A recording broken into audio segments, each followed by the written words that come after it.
Wow! Spicy chicken biryani ఎంత సాఫ్ట్‌గా ఎంత బావుందో నోరూరిపోతుంది కదా చూస్తుంటే. ఇది ఎలా చేసుకోవాలో ఇప్పుడు చెప్పబోతున్నాను చూడండి. ఇక్కడ నేను హాఫ్ కిలో రైస్‌కి 400 గ్రామ్స్ చికెన్ తీసుకున్నాను. ఆ చికెన్‌ని ఉప్పు నీటితో కొంచెం క్లీన్ చేసి పసుపు, కారం ఇక్కడ వేస్తున్నాను కదా! కారం ఒక 2 స్పూన్స్, పసుపు వేసుకున్నాను. అల్లం వెల్లుల్లి పేస్ట్, ఇంకా ఉప్పు సరిపడినంత ఉప్పు. ఇది చికెన్ మసాలా. చికెన్ మసాలా కూడా కాస్త వేసుకొని ఆయిల్ వేసుకోవాలి కాస్త. అలా అయితే చికెన్ ఇవన్నీ ముక్కలకి బాగా పడుతుంది. ఆయిల్ వేసుకొని వీటన్నింటినీ బాగా చికెన్ ముక్కలకి పట్టేలాగా మసాజ్ చేయాలి. అరౌండ్ ఒక 10 to 15 మినిట్స్ బాగా మసాజ్ చేస్తే ముక్కలకు బాగా పడుతుంది ఈ కారం మసాలా అంతాను. నేనైతే చాలా టైం చేశాను. ఇది బాగా మసాజ్ చేసిన తర్వాత కలుపుకున్నాక పెరుగు వేసుకోవాలి. లాస్ట్లో పెరుగు వేసుకొని ఒక నిమ్మ చెక్క ఒకటి కూడా వేసుకొని దానికి పట్టించాలి. ఇలా పట్టించి ఒక 20 మినిట్స్ కానీ ఒక హాఫ్ అన్ అవర్ కానీ ఉంచితే చాలా బాగుంటుంది చికెన్. మెయిన్ పీస్ బాగా సాఫ్ట్గా ఉడుకుతుంది, లేదంటే అంత టేస్టీగా ఉండదు. అందుకే మ్యారినేట్ చేయడం మాత్రం మర్చిపోవద్దు.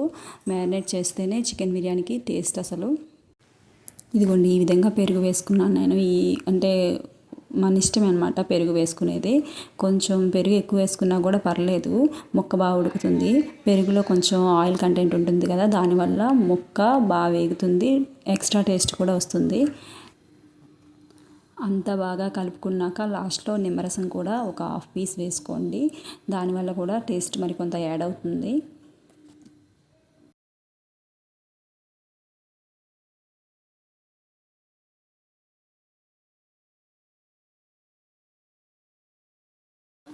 ఇలా బాగా కలుపుకున్నాక మూత పెట్టి ఓ పక్కన పెట్టుకోండి. తర్వాత హాఫ్ కిలో రైస్కి నేను బిర్యానీ చేస్తున్నాను కదా, ఒక 2 ఆనియన్స్, ఒక 4 పచ్చిమిరపకాయలు వేసుకున్నాను, కొత్తిమీర. ఇంకా చూడండి ఇక్కడ తీసుకున్నాను మసాలా దినుసులు ఈ విధంగా తీసుకోవాలి. వేలకులు 3, లవంగాలు 3, మిరియాలు ఒక 3, దాల్చిన చెక్క, పులువ పువ్వు, ఇంకా జాపత్రి కొంచెం.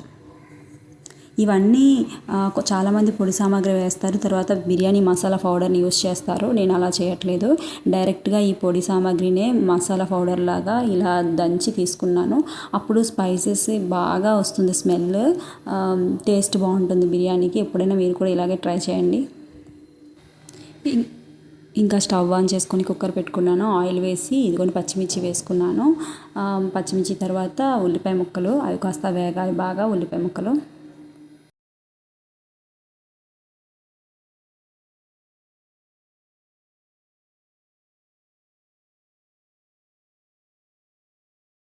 బిర్యానీకి కొంచెం ఆయిల్ ఎక్కువగానే పడుతుందండి, లేదంటే చేతికి అంటుకుంటుంది. అలా ఉంటే కొంచెం బాగోదు కదా, అందుకే నేను కొంచెం ఆయిల్ ఎక్కువగానే వేసాను.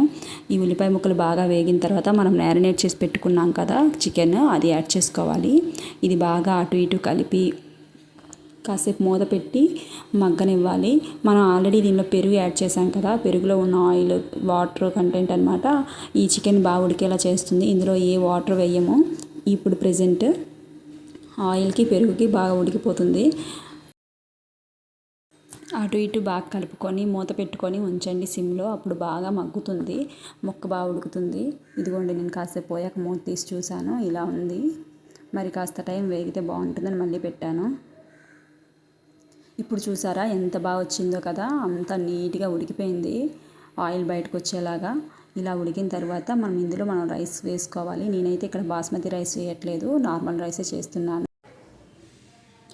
రైస్ కూడా నేను ముందుగా సోక్ చేయలేదండి, అప్పుడే కడిగి వేశాను. మీకు నచ్చినట్లయితే సోక్ చేయొచ్చు, కానీ ఇది నార్మల్ రైస్ కదా, దీన్ని సోక్ చేయక్కర్లేదు. అదే బాస్మతి రైస్ అయితే మనం నానబెట్టుకోవాలి.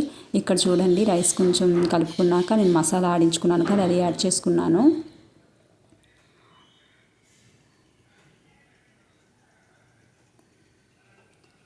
వాటర్ వేసుకుంటున్నాను. ఇది నార్మల్ రైస్ కదా, ఒక గ్లాస్కి 2.5 గ్లాస్ వాటర్ పడుతుంది.